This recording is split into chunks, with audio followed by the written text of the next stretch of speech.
Hello and welcome to Quick Charge. I'm Mikey G, and it's Saturday, May 20th. Tesla has applied a $1,210 discount to new inventory Model 3 vehicles in the US.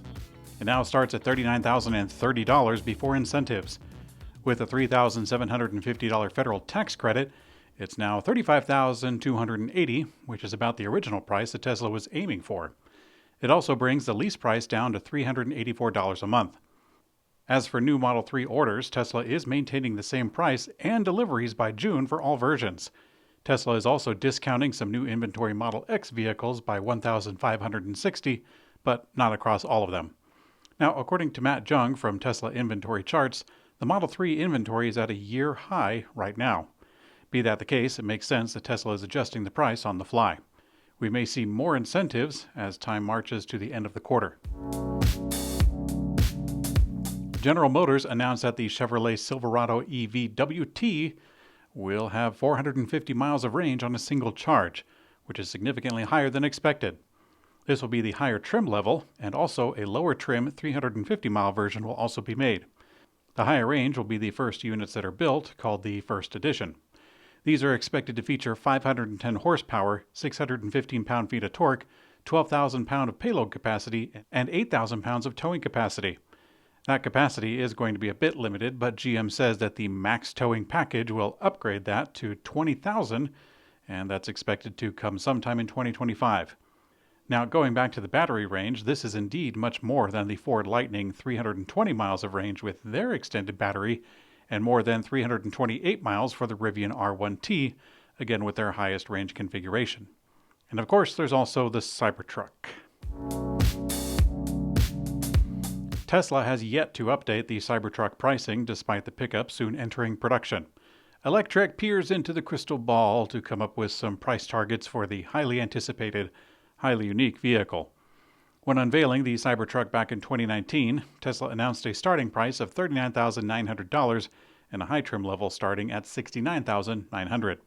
These configuration specs and pricing stayed on Tesla's website and pre-order page for about 2 years before they were removed at the end of 2021.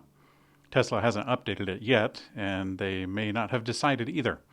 We already have pricing on the Rivian R1T and the Ford F-150, but those are evolving, and we are also waiting for the final price on the Silverado EV, which of course recently had the range announcement. At Electrek, we're going to guess that for the Cybertruck, the starting price of the dual-motor 300-plus mile version will be $60,000. And the higher-end quad motor with over 450 miles of range, that one we're going to guess starts at $85,000.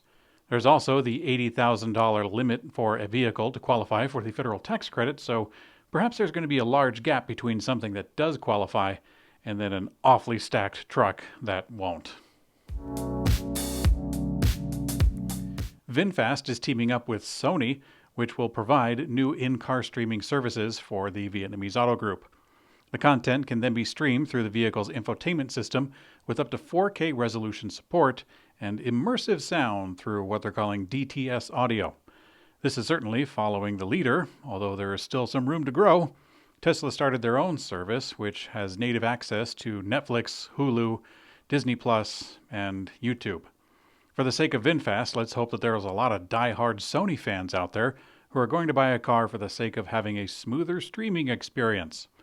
I'm not quite sure how yet, but VinFast expects EV sales to grow by nearly 600% in 2023 to 50,000 units. They are ramping up to become a global EV brand. Good luck, guys. Analysts weigh in with General Motors and Ford and talk about them hitting their EV targets. Morgan Stanley analyst Adam Jonas questioned Ford CEO Jim Farley on their targets, saying, quote, "I just get a little nervous with the 2 million unit capacity target that you have hanging out there for the second half of 2026, which, just in my opinion, is a crazy high number." He went on to ask, quote, "Can I get you to verify that volume target?" And Farley responded, "Yes, absolutely." Now, Farley believes that Ford will be able to cut costs on the current EV lineup and implemented what they have learned to enhance efficiency with their second-generation models. As an example, he brought out the Ford Mustang Mach-E, in which materials went down by $5,000. With Ford projecting a $3 billion loss this year on their EV unit, and pricing pressure mounting from Tesla, many doubts of the company's ability to hit this goal have come forward. Now, on the other hand, with General Motors, they did recently sell over 20,000 electric vehicles for the first time just this last quarter. However, the lion's share of those units are the Chevy Bolt, which is soon to end production.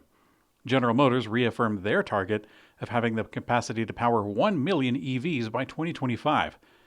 But according to Sam Fiorani, the head of global vehicle forecasting at Auto Forecast Solutions, he says the target, quote, will be difficult based on GM's planned battery production. Now, GM expects their Ultium battery plant to reach full capacity by the end of this year, with their second plant expected to come online next year. After that, a third is slated to open in early 2025. GM claims a total capacity of the three facilities to be enough to reach 135 gigawatt hours. That's enough for 1.3 million EVs annually. However, with a slow ramp-up expected for those three plants to come online, analysts are predicting only 58 gigawatt hours, about half of GM's goal. In today's community comment found on YouTube, Gil Adamowski asks, lost hat? Well, you know what, Gil, you would think so, but I've actually got two hats up on the tool wall behind me and many more in the closet upstairs. As a matter of fact, I've got a small collection of bicycle helmets, including one of them that folds up. Let me show you. It's pretty neat. So it's already a pretty unique looking helmet, and it looks like it would articulate on 1, 2, 3, possibly 4 spots. Nope, only one, right down the middle. Bam! So now it kind of fits a little bit better in a backpack, but let me show you my favorite helmet. It'd be this one. This one is also a folding helmet, but instead of folding up like a steamer basket, folds up like a bunch of bananas. And I really like that because it actually fits in that top space of a backpack really, really well. So, yeah, fun stuff. Thanks for watching Quick Charge by Electrek. I'm Mikey G, and I hope you have a great day.